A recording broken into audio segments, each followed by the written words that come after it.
SC/ST कोटे को लेकर के सुप्रीम कोर्ट का जो बड़ा फैसला आया है, इस मुद्दे पर बात करने के लिए जनवादी सोशलिस्ट पार्टी के राष्ट्रीय अध्यक्ष डॉक्टर संजय चौहान जी हमारे साथ मौजूद हैं। सर, सुप्रीम कोर्ट का जो फैसला आया है उसे किस तरीके से देख रहे हैं? क्योंकि अंतिम समय जब हम लोगों ने बात करी थी तो बड़ा विवाद उठा था इस मुद्दे को लेकर। यह उन लोगों के लिए सबसे बड़ी हार है जो किसी वर्ग की दबंग जातियाँ यह मानती हैं कि ये वर्ग हमारा कॉपीराइट है और इस वर्ग को मिलने वाले अधिकारों की सुरक्षा हम ही कर सकते हैं। सुप्रीम कोर्ट ने उन सारे रिव्यू पिटीशन को रद्द कर दिया जो लोग सुप्रीम कोर्ट में गए थे कि वर्गीकरण के आदेश पर पुनर्विचार करें। सुप्रीम कोर्ट ने स्पष्ट कहा कि इस पर कुछ भी विचार करने योग्य नहीं है। जो भी पिछड़े और दलित वर्ग का आरक्षण दिया गया है, इस आरक्षण में कुछ जातियां निश्चित तौर पर इतनी मजबूत हो गई हैं कि वो इस आरक्षण का लाभ ले पा रही हैं, नीचे तक यह आरक्षण जा ही नहीं रहा है।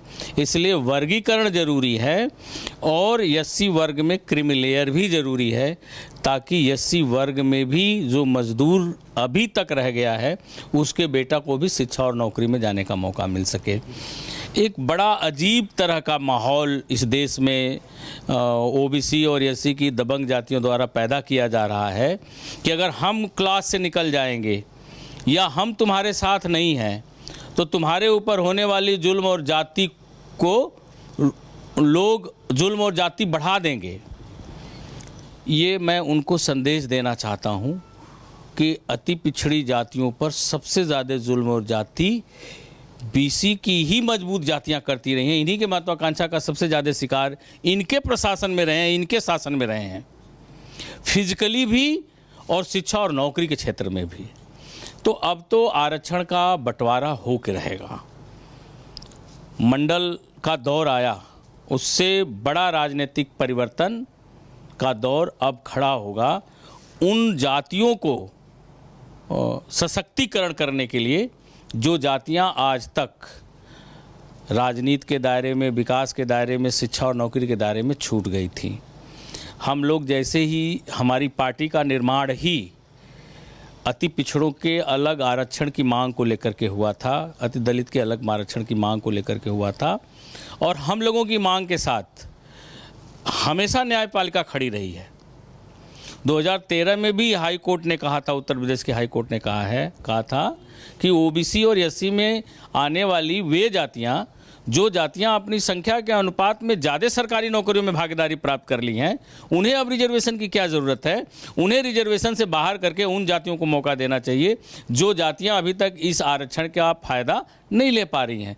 लेकिन ये OBC और SC की मजबूत जातियाँ, सामंती जातियाँ कभी नहीं चाही कि उनके ही भाई को जो कमज़ोर हैं उन्हें आगे बढ़ने का मौका मिले। तो अब हमारा संवैधानिक जो हक है अब हम लेकर के रहेंगे और इसके लिए जनवादी पार्टी एक बड़े जन आंदोलन की बुनियाद रख रही है।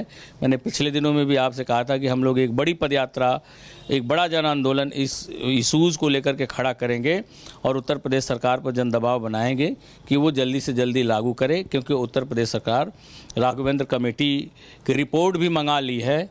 सेंट्रल में रोहिणी आयोग की रिपोर्ट भी लगभग तैयार हो चुकी है और ये दोनों आयोग इसीलिए बने थे कि आरक्षण का वर्गीकरण करना है। लेकिन बराबर ये OBC और SC की दबंग जातियां इसको न्यायालय में घसीटती थी, जिससे प्रॉब्लम होती थी प्रदेश सरकारों को, तो वो चीज़ें ख़त्म हो गई। हम लोगों ने पहला पड़ाव पूरा कर लिया अपने जन आंदोलन का।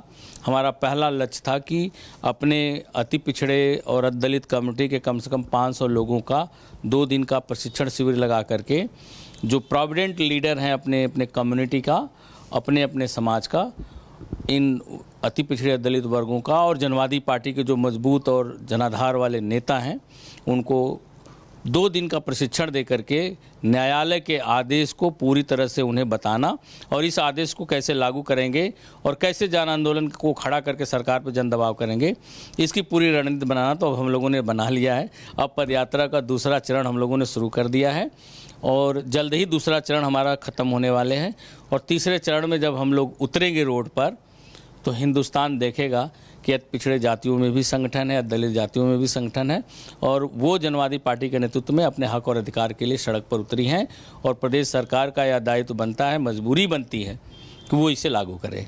अगला सवाल मेरा ये कि बिहार चलते हैं। बिहार में एक नई पार्टी बन के खड़ी हुई, चूंकि यूपी के साथ साथ बिहार भी आप टच करते हैं, सियासत कर रहे हैं वहाँ पे, कितना असर देख रहे हैं इस पार्टी का, और आने वाले विधानसभा चुनाव में आपकी क्या रणनीति रहने वाली है और क्या किसके साथ जाने वाले हैं? देखिए, एक अच्छा प्रोफेसर, एक अच्छा कंटेंट राइटर नेता नहीं हो सकता। प्रशांत किशोर जी पॉलिटिकल स्ट्रेटजी बना सकते हैं, लेकिन वो राजनेता नहीं हो सकते।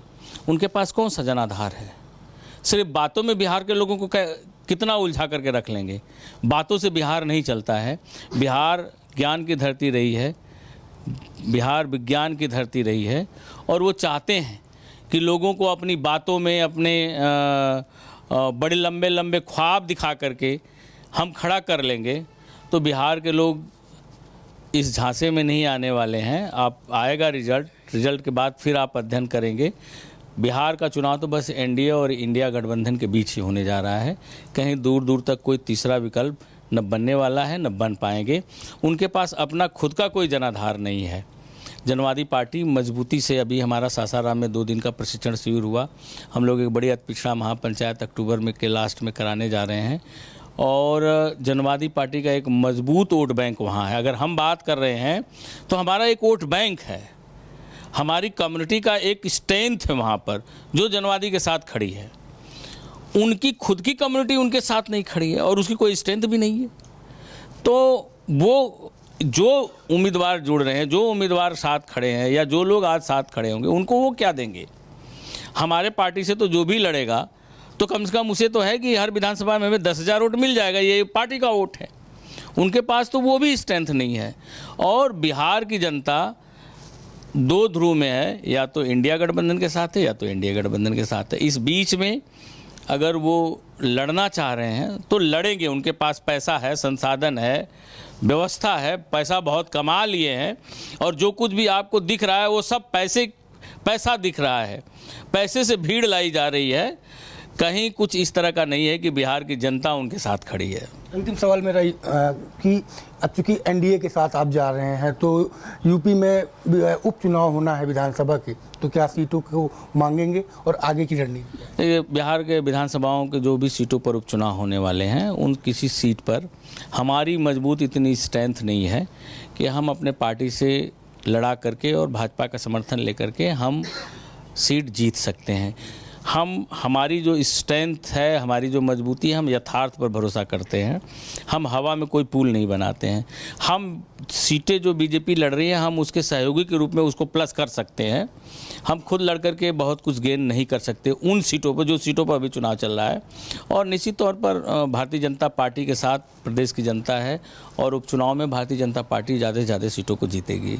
शुक्रिया हमसे बात करने के लिए। तो आपने सुना जनवादी सोशलिस्ट पार्टी के राष्ट्रीय अध्यक्ष डॉक्टर संजय चौहान जी को, जिनका साफ तौर पर कहना है कि इस तरीके से सुप्रीम कोर्ट का फैसला आया है वो ऐतिहासिक है, और अब इसको जो लोगों का हक है, उनका हक हम दिला के रहेंगे, और उसके लिए सड़कों पर भी संघर्ष देखने को मिलेगा। कैमरा पर्सन पंकज निगम के साथ संजय प्रताप सिंह, भारत समाचार, लखनऊ।